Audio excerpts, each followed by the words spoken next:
A jury began deliberations today in the federal trial of singer R. Kelly. The R&B artist is accused of kidnapping, bribery, sex trafficking, and racketeering, among other charges. Amna Nawaz is back with our look at the case and a warning for some viewers. This story deals with explicit references to sexual assault.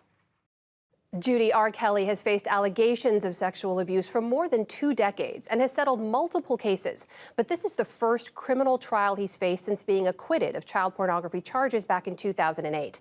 Over this trial, prosecutors brought 45 witnesses to prove racketeering charges.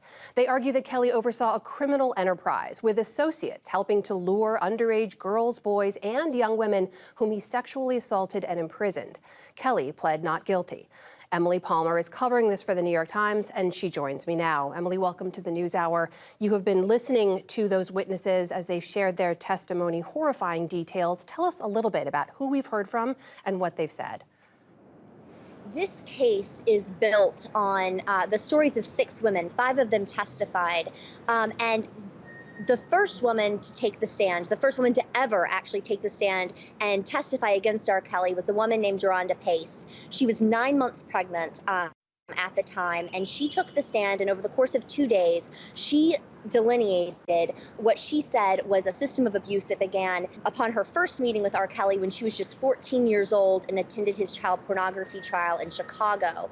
2 years later, she met up with the singer again, and he began having sex with her almost from the get-go. She outlined horrific details of sexual abuse as well as physical abuse. And from there, the trial just sort of pushed forward. We heard also from a woman named Stephanie, Sonia, a woman who testified under the name Jane, and another Faith. They all came forward and they talked about the same thing. They had testimony that actually stretched all the way back into the 1990s, all the way into just a few years ago. And they were saying the same story over and over again. And Emily, as prosecutors say, it wasn't just about the predatory actions of one man, that there was an entire network of enablers around him. Tell me a little bit about how they made that case. Absolutely. And that network of enablers is actually the whole reason that we're in federal court right now.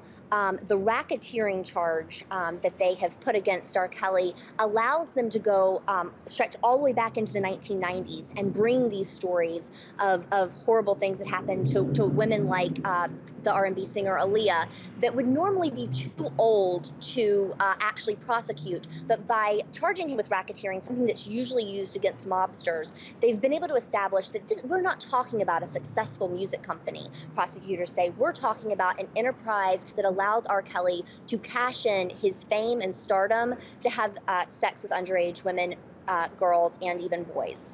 So, Emily, R. Kelly has pled not guilty. He's denied all the accusations against him. Tell me about his defense team. How did they answer some of these allegations and handle the witnesses? His defense, from opening arguments through cross-examination of 45 witnesses, through their own 5 witnesses that came and testified earlier this week, through closing statements, have kept to a very specific story. They say this is a complete conspiracy to undermine a successful R&B artist who, enjoyed younger women, but there was nothing illegal about it, they say. They say that these sexual acts were completely, they say that the women were happy to indulge R. Kelly, were fans, even super stalkers at times, that they wanted into the relationships, and then they became jealous and hurt and upset, and they were coming after his money. Emily, I think a lot of people will listen to this and wonder how. How did this go on for so long without charges of this kind being brought? It's really important to look at the people who are accusing R. Kelly. And most of the people who have taken, a majority of the people who have taken the stand are Black women who have historically not been heard, especially in cases like this. And this is really a huge moment in the Metoo movement. We've had other trials. We've had Bill Cosby, we've had Harvey Weinstein, but this is the first big, high-profile case where a majority of the accusers are Black women.